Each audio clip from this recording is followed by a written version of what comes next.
दिल्ली दिल्ली सिर्फ ईंट पत्थरों की सल्तनत नहीं बल्कि साजिशें और खून से लिखे गए फरमानों की धरती थी, जहां कई अहम जंग और सूरमाओं ने जन्म लिया और प्राण त्यागे। उनमें से एक थी रजिया सुल्तान। यह कहानी किसी ताज की नहीं, किसी सत्ता की नहीं। यह कहानी उस लड़की की है जिस दौर में औरतें सिर्फ पर्दों के पीछे मर्दों का सरोकार करने के लिए होती थी। तब उसने पर्दा नहीं, संघर्ष चुना। उसने अतीत में दफन होना नहीं, इतिहास में अमर हो जाना चुना। उसने बराबरी चुनी, उसने अपना हक चुना। सन 1205 एडी में उसका जन्म हुआ। वो चुनी गई थी रूढ़िवादी सोच को बदलने के लिए। उसे चुना गया था वर्षों से ताज की दावेदारी डगमगाने के लिए। सुल्तान इल्तुतमिश ने उस दौर में भी अपनी बेटी को वो सब कुछ दिया जो आज के दौर में कई लड़कियों के लिए सिर्फ एक ख्वाब है। जब शहजादे खेलकूद में या अपनी माँ के आंचलों में व्यस्त होते थे, तब वो अपनी तालीम लेती थी, प्रतिस्पर्धाएं करती थी। क्या नहीं था जो उसे नहीं आता था? तलवारबाजी, घुड़सवारी। वह गुड्डे गुड़ियों से नहीं, अपने पापा के साथ सियासी दाव पेचों से खेला करती थी। वो दरबार के मामलों से जूझा करती थी। पर किसी भी तख्त की कहानी इतनी आसान नहीं होती जो हमें सुनाई जाती है।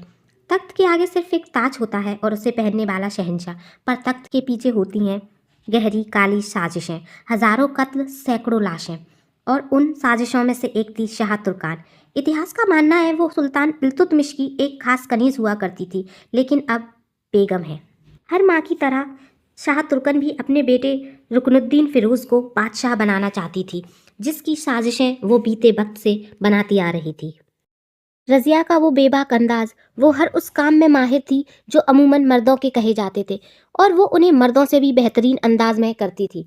वो हर उन मुकाबलों में हिस्सा लेती थी जहां औरतें पाबंद थीं। ना बल्कि हिस्सा लेती बल्कि उन्हें फतेह भी करती। शहजादी के इस अंदाज को देखने लोग दूर दूर से आते थे। जहां एक तरफ शहजादी एक काबिल वारिस के रूप में उभर रही थी, वहीं दूसरी तरफ शहजादे नशे और ऐसो इशरत में डूब रहे थे। सुल्तान का यूं हर ज़रूरी मसलियत में रज़िया का राय लेना, सियासी मसलों में उसके 11 भाइयों की राय को अहमियत ना देकर उसकी सलाह पर गौर किया जाना, शायद उस दौर में आम नहीं था। यह सब बातें उसके खिलाफ बढ़ रही साजिशों को और हवा दे रहा था। पर अमीर और उलेमाओं की भीड़ में सुल्तान की आवाज़ कहीं दब कर रह गई। पर सुल्तान ने उन सभी बातों पर कभी गौर नहीं किया। वह रज़िया के रूप में अपने नए वारिस को देख रहे थे। पर शाह तुर्कान को ये मंजूर नहीं था। जिस तख्तो ताज के सपने वो वर्षों से देख रही थी, उसे वह सुल्तान इल्तुतमिश के जायज़ बेटों में भी नहीं बांट सकती थी। फिर रज़िया तो एक औरत थी। साजिशें गढ़ी गई, बादशाह के वाहिद लायक बेटे इन साजिशों की भेंट चढ़ गए, जिसमें से कई रज़िया के अपने खास भाई थे। सल्तनत का लायक वारिस की चिंता और उम्र का बढ़ना दोनों ने सुल्तान को कमज़ोर, थका हुआ और बीमार कर दिया था। और जब उन्होंने वारिस के रूप में रज़िया को चुना, तब आवाज़ें उठने लगी। शहंशाह को कटघरे में खड़ा कर दिया गया और उन्हें बताया गया कि सल्तनत मर्दों की अमानत है और उन्हीं की जागीर है। और ऐसे ही एक रोज़ सुल्तान इल्तुतमिश अपनी अधूरी आस के साथ गुजर गए और बादशाह का फरमान अमीर और उलेमाओं की साजिशों की भेंट में धुंधला हो गया, और ऐसे रुकनुद्दीन फिरोज तख्त पर बैठ गया। सल्तनत की हालत बद से बदतर हो गई, जुल्म बढ़ने लगे। जो आवाज़ उठाता उनको तोहफे में मौत दी गई। जो अमीर और उलेमा औरत की सरपरस्ती मानने से इनकार कर रहे थे, अब उन्हें एक मगरूर, नशे में चूर बादशाह और उसकी माँ का हुक्म मानना पड़ रहा था, जो कभी एक गुलाम थी। बर्दाश्त का बांध टूटा, तख्त फिर एक बार पलटा और रज़िया बनी दिल्ली की पहली औरत साथ सुल्तान। तब एक बार फिर आवाज़ें उठी कि औरत का तख्त पर बैठना शरिया के खिलाफ है। तब रज़िया ने कहा, अगर नाइंसाफ़ी शरीयत का हिस्सा है तो मैं इस शरीयत को नहीं मानती। अगर कमज़ोरों पर जुल्म करना बादशाही है तो फिर मैं बगावत चुनती हूँ। रज़िया ने कहा, सल्तनत लिबास या शिनक नहीं देखती, वह देखती है हौसला, खून, ताकत, समझदारी, नाइंसाफ़ी, नेक बंदगी और आवाम की हिफाजत। और ऐसे ही धीरे धीरे दिन ब दिन रज़िया की मकबूलियत बढ़ती रही। कुछ जो उसके खिलाफ थे वो भी रज़िया से मुत्तफ़िक होने लगे थे। रज़िया ने अपने इस छोटे से जीवन काल में कई सारे काम किए, मगर इतना काफ़ी नहीं था। क्या आपने कभी सोचा है किसी मजबूत औरत को तोड़ना कितना आसान होता है? बस उसके किरदार पर वार कर उसे बद किरदार बना दिया जाए। ऐसा ही कुछ रज़िया के साथ हुआ। पीठ पीछे अफवाहें होने लगी। याकूत एक गुलाम, रज़िया का वफादार, दोनों के मोहब्बत के किस्से खासो आम होने लगे। उलेमाओं ने इसे बेगैरती कहा। याकूत की नस्ल पर सवाल उठाए गए और रज़िया के किरदार पर। मैं ये तो नहीं जानती कि ये कितना सच और कितना झूठ है, पर इतिहास औरतों के लिए हमेशा ही बेतरफा रहा है। मैं कहती हूँ, क्यों वो उस शख्स से मोहब्बत नहीं कर सकती थी जो हर जंग में उसका हर वार पहले अपने बदन पर लेता था? क्यों वह उस शख्स से ताल्लुक नहीं रख सकती थी जो इस साजिशों की भीड़ में अकेला उसके साथ खड़ा होता था। अफवाहें हकीकत बनने लगी जब रज़िया ने याकूत को अमीरों का अमीर यानी सुल्तान के बाद सबसे अहम पदवी दे दी। उलेमा और अमीरों के लिए यह एक खुली ललकार थी। पहले उन्हें एक औरत और अब एक गुलाम के हुक्म के नीचे काम करना होगा। मौका परस्त लोगों ने इस बात का फ़ायदा उठाया और बगावत को अंजाम दिया गया।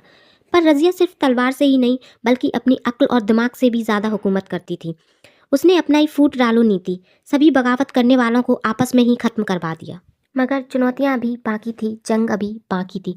मलिक अल्तुनिया एक ज़माने में रज़िया से शादी करना चाहता था। वह उससे मोहब्बत का दावा करता था। उसने अपनी शादी की पेशकश शहजादी और सुल्तान के आगे रखी, पर वह पूरी ना हो सकी। तभी से अल्तुनिया मौके की फिराक में था, और जब उसने देखा रज़िया के मोहब्बत के किस्से यूं सरेआम हो रहे हैं, जो कभी रज़िया से इत्तफाक रखते थे आज वो भी उसके खिलाफ हो रहे हैं, बगावतें बढ़ रही हैं। तब अल्तुनिया ने भी मौका गनीमत का फ़ायदा उठाया और जंग छेड़ दी। जंग में याकूत मारा गया और रज़िया कैद कर ली गई। मगर जब जज्बा मौत से बड़ा हो तब मौत को पीछे हटना ही पड़ता है। रज़िया ने कैद खाने में अल्तुनिया को बुलाया और उससे शादी की पेशकश की। अल्तुनिया ने उन सब अफवाहें जो फैलाई गई थी रज़िया और याकूत के खिलाफ को खारिज करते हुए रज़िया से निकाह कर लिया। कुछ दिन खुशी से बीते, मगर रज़िया अपनी सल्तनत, अपनी दिल्ली वापस चाहती थी। रज़िया और अल्तुनिया जंग के लिए तैयार दिल्ली का तख्त लेने जंग में चले गए, मगर शायद इस बार दिल्ली ने रज़िया को नहीं अपनाया। जंग में उसकी हार हुई। उसने सोचा पहले तो यहाँ से बचकर निकल जाएं, वो दिल्ली लेने फिर वापस आएगी। वो बचते बचाते जंगे मैदान से दूर निकल गई। हारी थकी भूखी प्यासी घायल रज़िया किसी सुनसान जगह भटकती रही। शरीर साथ छोड़ रहा था। बीते दिनों की भूख प्यास ने उसे कमज़ोर कर दिया था। तभी एक रोज़ वहाँ से एक सौदागर गुजरा। रज़िया ने उससे मदद मांगी। सौदागर ने भी उसकी मदद की।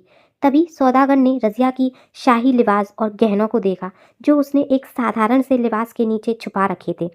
सौदागर को लालच आया और उसने रज़िया का कत्ल कर दिया और कीमती चीज़ें लेकर चला गया। और ऐसे हुआ उस सूरमा का अंत। ना कोई आखिरी रस्म, ना कोई कब्र। ऐसी शख्सियत की ऐसी मौत, कभी कभी इतिहास मुझे डरा देता है। कभी कभी मैं सोचती हूँ अगर रज़िया कामयाब होती तो क्या इतिहास कुछ और होता। मुझे लगता है शायद वह एक औरत थी, इसीलिए इतिहास ने उसका नाम इतना धीरे लिखा। लेकिन उसकी शान, उसका काम, उसका हौसला, उसकी शख्सियत इतनी बड़ी थी कि इतिहास को फिर भी लिखना पड़ा। रज़िया सुल्तान।